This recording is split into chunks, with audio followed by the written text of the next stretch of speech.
Hello and welcome. I'm Jodi Carlton and your host today. I'm neurotypical, which means I'm not autistic, but I've spent my entire life in relationships loving people who are autistic. Moreover, I've spent the majority of my career educating about autism and helping couples bridge the gap in neurodiverse relationships. But this podcast is for you. It's a place to talk with me, to share your struggles, talk to me about your wins, your challenges, your victories, and also hear from other professionals who really get it and understand you. So what will we talk about today? Hello and welcome. If you missed last week's episode, be sure and go back and listen to that. It's part one of my interview with Matt and Jen, who are a neurodiverse couple. Matt is autistic, and they talk about their struggle how much they were struggling when they first realized that Matt was autistic and their journey since. It's a fantastic interview. Last week was part one. Part two will be in another few weeks. So go back and listen to that. And if you're not subscribed, be sure to subscribe. We're pushing this podcast out to all the major platforms. You can watch it on listen to it on my website, spectrumrelationships.com, or your platform of choice, but make sure you don't miss any of these great episodes. Today, I have part two of my interview with Mona and Manecia. They are both professionals in the neurodiverse relationship workspace.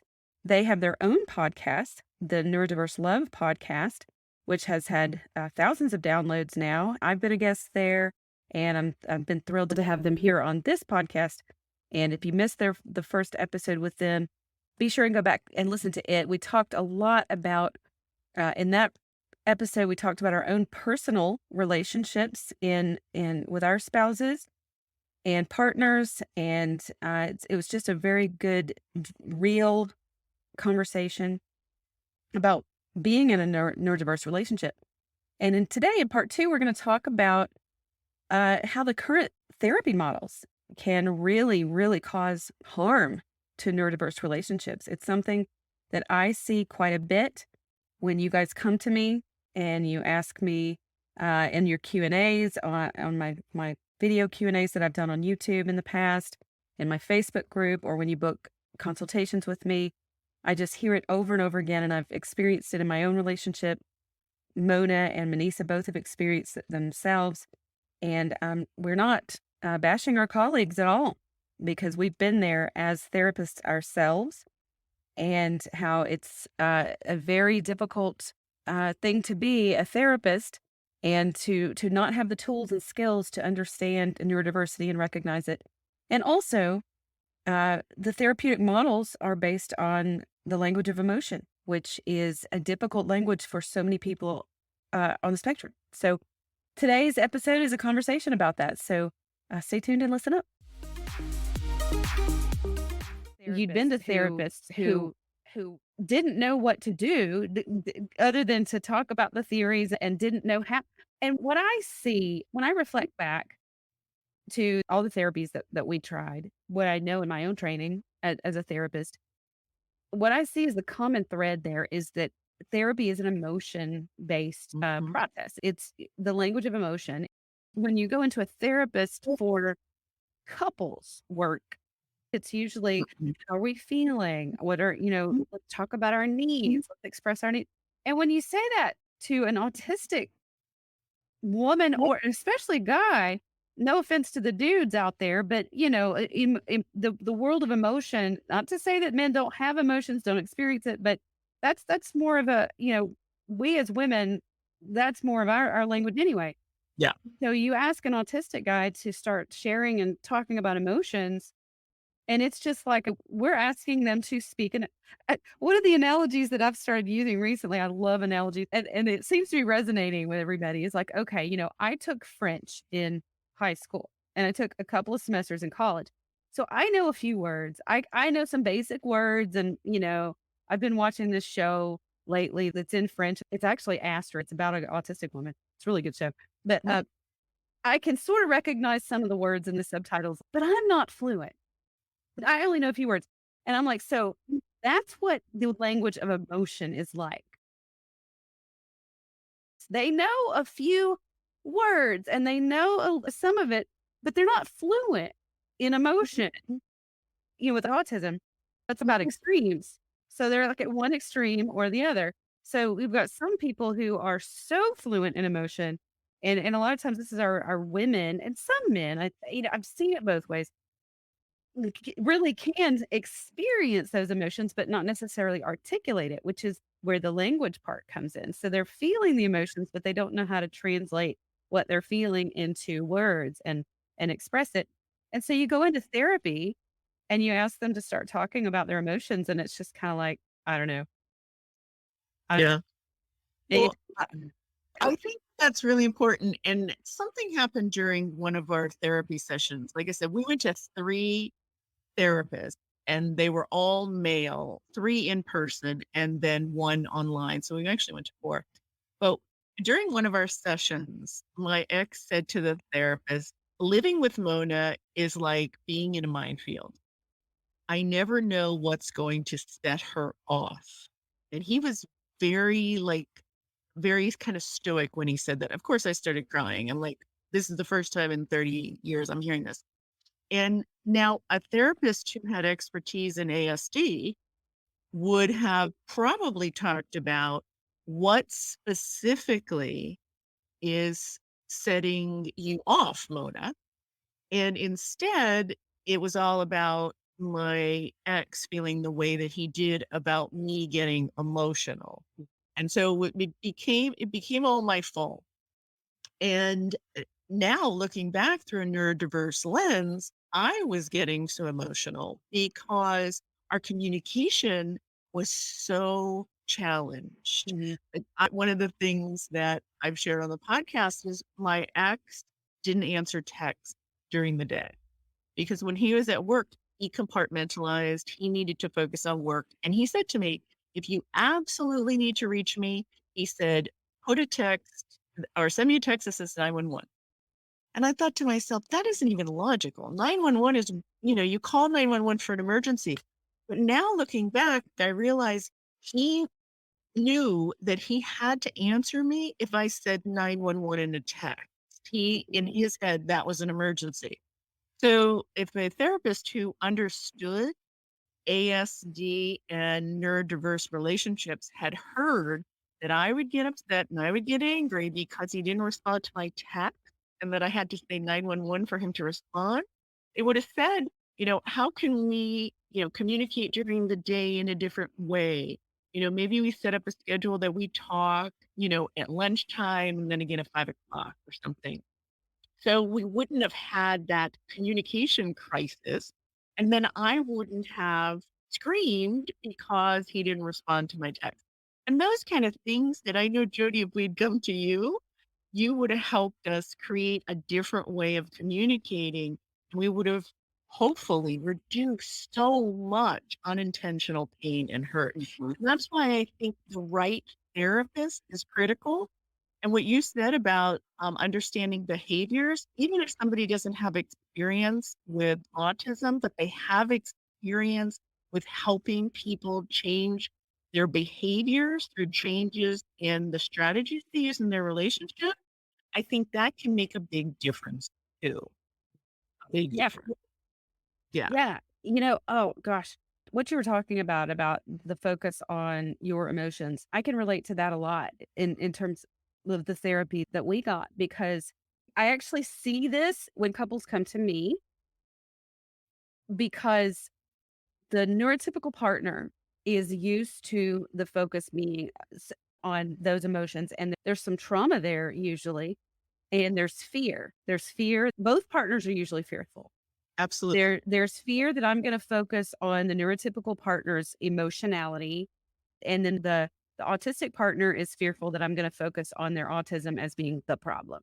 Mhm. So, the autistic person's like, "I don't wanna be identified as the problem," and the neurotypical partner is, "I don't wanna be the problem because I'm this neurotic, emotional being," because that's what the therapy has done. Absolutely. And I That's can relate to that so much because this is how it looks when as a coach with the clients I'm working with, my autistic men especially, and the women too, look very stable emotionally yes. because they don't get frustrated, they don't get animated. Right. In the coaching sessions, they're just very calm. They don't get upset.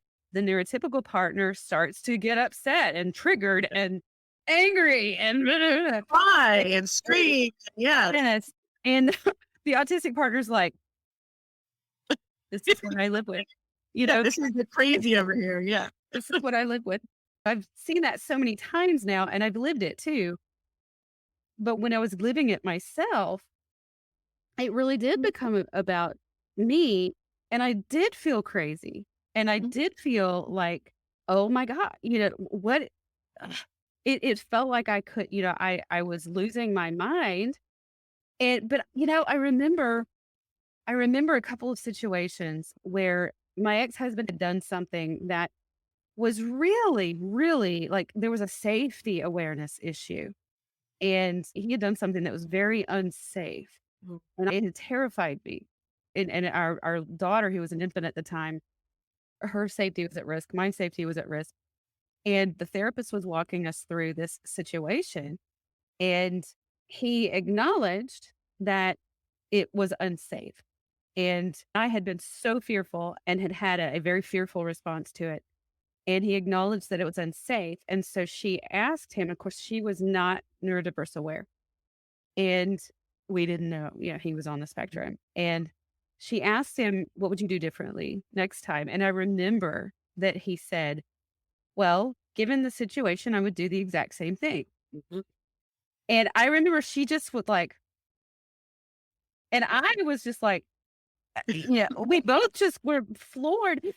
And I honestly, looking back at that, she had no idea what to do with that because he was clearly not this toxic, like narcissistic type personality, but that type of answer seemed like it, but he wasn't. There was not a box to put there was not like not that we put people in a box, that's not what I mean, but it didn't make any sense. Right. But it did to him. It did. And so the question would be, why did that make sense to him, and why did he not see that that was a safety issue? Yeah, that's exactly You what I mean. know? It didn't make sense based on the models that we had that she had as a therapist Right. because she didn't understand neurodiversity. Right. It But he was totally logical, right? Was he being he logical was or being very rational? logical. Yes, Yeah. because he and I went through many other conversations later about similar situations where he had made decisions and then realized later it wasn't the best choice. But yet, if you asked him what would you do it differently, he'd say, I'd do it the same way because he's thinking linearly. And he's like, well, if I was in that exact same situation, I would still be me and I would still have the same options and I would still do it the same way. Of course, I would still do it the same way. Right. And that makes total sense from a neurodiverse perspective. But she had no way of understanding that, and it was so confusing. Yeah, and damaging because I believe one of the things that I had to attest to is that I could not practice out of my scope of competency. I had a situation where a child had a feeding issue and, only an autistic child would only eat selective foods. So then you had to put them on what you call a feeding program. I could have literally damaged this child because that was not in my scope of competence. So then I had to go and find someone else who had experience in that background and they could help that child. I wish sometimes that the counseling field would take the same approach, that if you have not been trained, you cannot apply a cookie cutter approach to all relationships. And I know that being a certified relationship coach. What I would tell to neurotypicals is not something I would tell to a neurodiverse couple. But I've been in a therapist's office who did exactly that. They gave us a neurotypical template. We went home and we failed miserably. Mhm. In the 6 weeks that we could have been making progress, our gap was getting wider and wider and wider.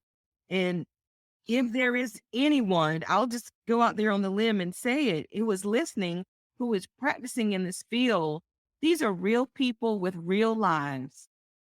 And if you do not have the training, don't advertise that you can provide the help, because it is very, very, very damaging.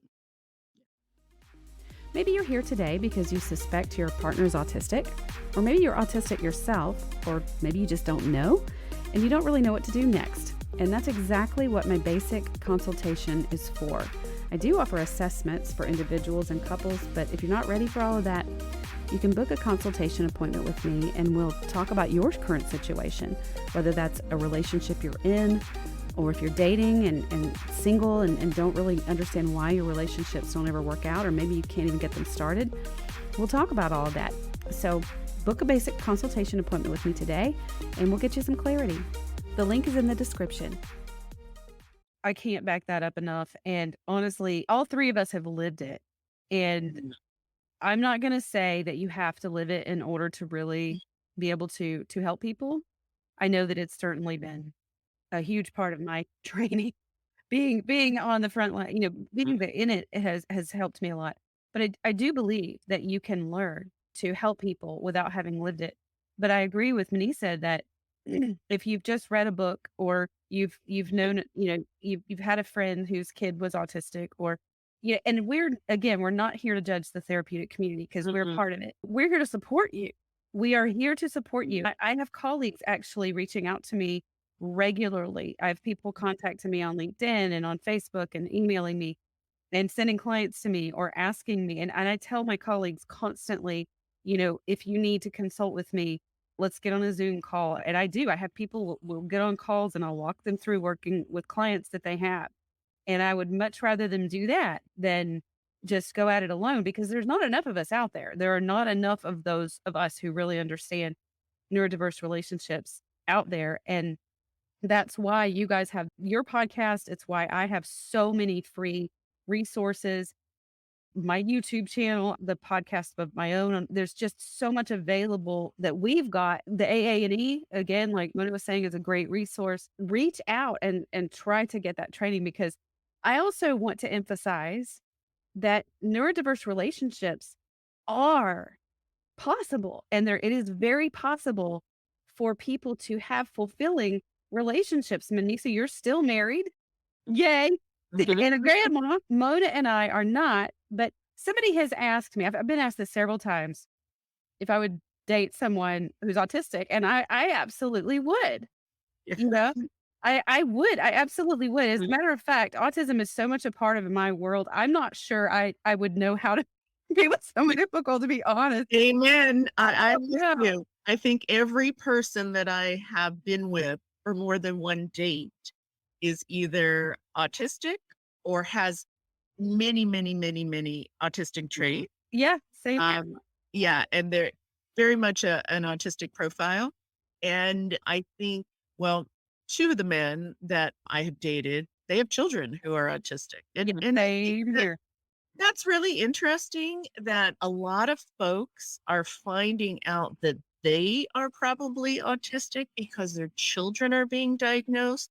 Yeah. So here's something that I think would be interesting for therapists, whether they're marriage and family therapists or they're psychologists or they're social workers that are licensed, to think about when you're doing your initial assessment with a couple, to find out if they have children. And if they have children, if any of their children are neurodiverse. Imagine if that was included in the assessment, because chances are, if they have a child who is autistic, then one of the parents is too. Somebody's got traits, at least. Somebody's got sensory stuff, executive functioning.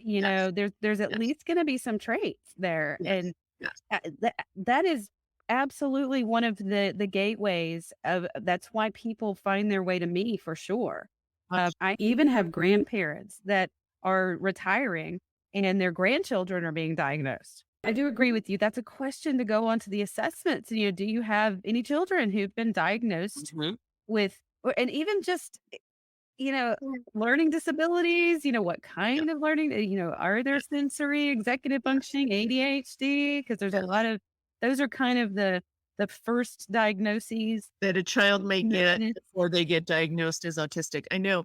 And so one of the things that I really been thinking about is that children my daughter's age and even or young adults who are my daughter's age and folks that are younger than her, many of them may have been diagnosed with something when they were in school, but maybe not autism. And then they've lived their life with challenges, and they've wondered why they didn't have so many friends, or they couldn't make friends, or they felt awkward or whatever, and they never get that autistic diagnosis, right? And then they have children and they're young, maybe still in their 30s or even early 40s, and their child gets diagnosed, and then they read the assessment of their child and they see themselves or they see their partners, and then what do they do?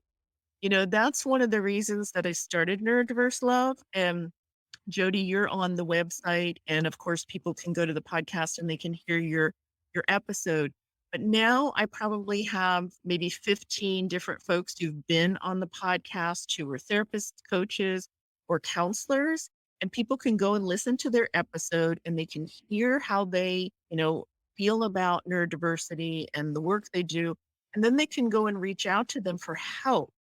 And I think that's so important because I get, as I'm sure you do, Jodi, I get emails or DMs on Instagram every single week from somebody who says, "Oh my gosh, I now know I'm in a neurodiverse relationship," or "My child just got diagnosed and I see my husband or I see my wife in that assessment." And all those folks who were not diagnosed then have an opportunity to go back and kind of make sense of some of the things in their relationships that didn't make sense and that caused tremendous challenges and pain and hurt and trauma.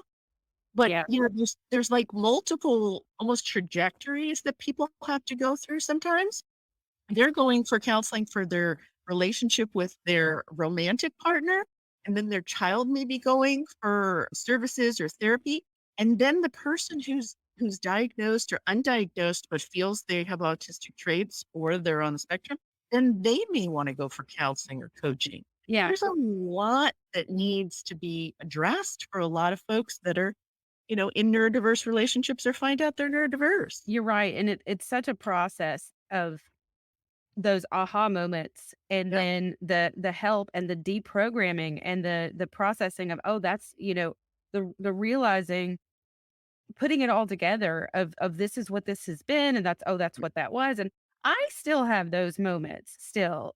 Some memory will pop up for me about my marriage, and I'm like, oh, Me too. that's what that was. And as a matter of fact, I had a moment like that this week. My son has been really sick this week with pneumonia. It's been Oh, really crazy. sure. And yeah, so I was explaining to his dad earlier on about the fact that the doctor had said, okay, he's on the meds, but you need to use your intuition, mom, about whether or not he needs to go to the emergency room. And I was telling his dad about that, and he's like, "Oh no, it's just viral. It just needs to run its course." And it occurred to me, I remembered all those years that he kind of thought I was an alarmist about things, and I realized that he could not relate to the intuition, the gut and the motherly intuition that I had when I knew something was real, when I could just look at my child and just know.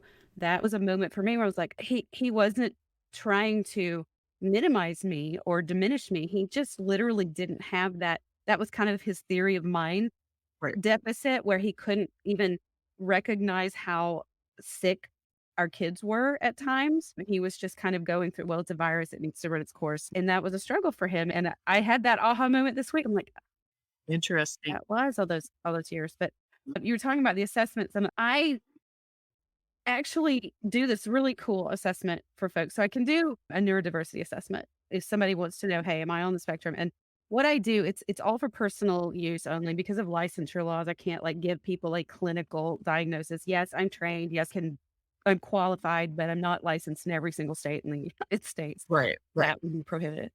But so it's for personal use. So I can do that for an individual. But what is really cool, and couples love this, is I do a comprehensive relationship evaluation where I actually assess both partners. And I I I assess them both using an autism assessment. I use the AQI just for kind of a screening, and we get their scores, but we also look at the responses. And then I look at executive functioning. Even if somebody says, "Well, I don't have any issues," I'm like, "Well, let's look at it anyway." And we look at Mhm. sensory. I do the sensory profile on them, and then also a personality assessment. I And love it. then what we do is we put them side by side, and it really it's so visual, and it helps them to see where they are relative to each other. And so the focus is not on somebody, like the one partner being the problem or the one that's the divergent, the neurodivergent. The one partner that this is you, you're the problem, you're the one that's in the wrong. But we just look at, here's where you are and here's where you are, and this is how far apart you are in how your brain is working, or how your personalities are. And so let's talk about how this is affecting your relationship. And it Love it. is the coolest thing. It breaks it down into so many different subsets, and they're just all these light bulbs start going off for them. Jodi, it's so awesome. And you know what? I've said this to my daughter. She's in a relationship with her girlfriend. And I said, there's one thing that I wish your daddy and I had done. And I wish we had gone to a counselor who really understood our different personalities and the way we thought and whatever, and done something like what you're talking about and taught us how to communicate. Even, we didn't know we were neurodiverse, how to communicate when one person is very logical and rational and the other's a more emotional and feeling person, and, how to parent and how to socialize with others and all these things. I mean, because we would have been, I think, a better couple. Mhm. And I know in a lot of churches, it's required before you get married to go for, premarital counseling. And for those out there that are doing premarital counseling, to be able to maybe have some experience and knowledge about neurodiversity, because I think there's an opportunity to set couples up for success when they understand that their differences can be complementary, when they learn strategies on how to communicate and understand each other better. That's why I'm doing what I'm doing. I mean, it is a passion and a mission.